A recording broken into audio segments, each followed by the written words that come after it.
Hello, so in this video I'm going to be talking about the ASYE year, so that's the Assessed and Supported Year in Employment. I was asked to discuss this by someone in my Discord community of social workers, so this is a group that I have where people ask questions related to social work topics or have discussions within the group, and I'm also taking video suggestions from these people. It's free to join, so if you're not in it already, check out the link in the description box. But back onto the ASYE year. So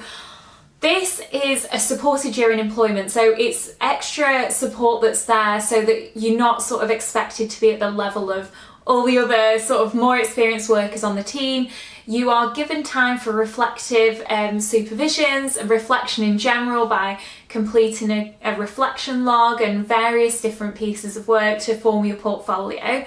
So it does involve 3 observations and support from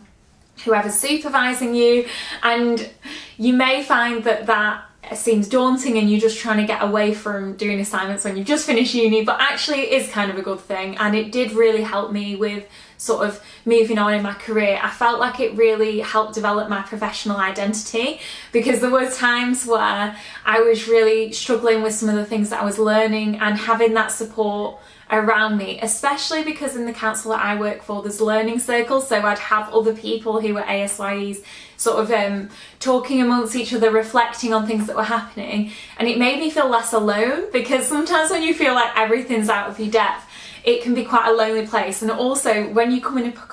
upon challenges with other professionals, for example, or when you're sharing meetings and you feel daunted or you're questioning yourself, just talking it through with others can really help. And I actually think that writing itself can be therapeutic at times, even though there are negative aspects to having to fill in a portfolio, and there are also positives to that, because you're still engaging with the knowledge that you sort of look for in uni, or the legislation that you need to keep on top of, but you're actually applying it to real life practice. And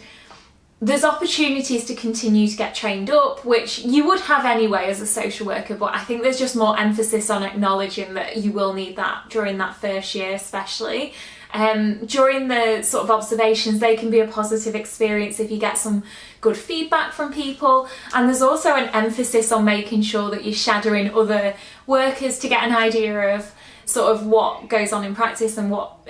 sort of knowledge you can pick up from others and get into your own practice. And you really need to be getting feedback from sort of the people that you're supporting as well about how you're getting on.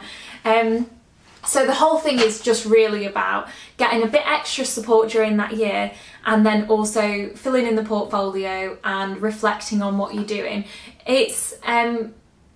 beneficial. My advice really would be to keep on top of it. Make sure that you're booking in those observations in your diary and you've got an idea of at what point in the year you're going to do them, because the year actually goes really quickly, and then you may find that you're cramming them all in, and actually those observations need to show that you have developed over time. So the first one may be a more simple matter, and then to a more complex, showing your skills have developed, because the aim of the year really is to show that you're developing and you're being sort of benchmarked against the PCF and the KSS. So you can look up those online, they're all available, but the good thing about those, the KSS and the PCF, is it helps you to realise like where you should be at, which can be useful because really you can compare yourself easily to others on the team and think, oh, I need to be like them, whereas actually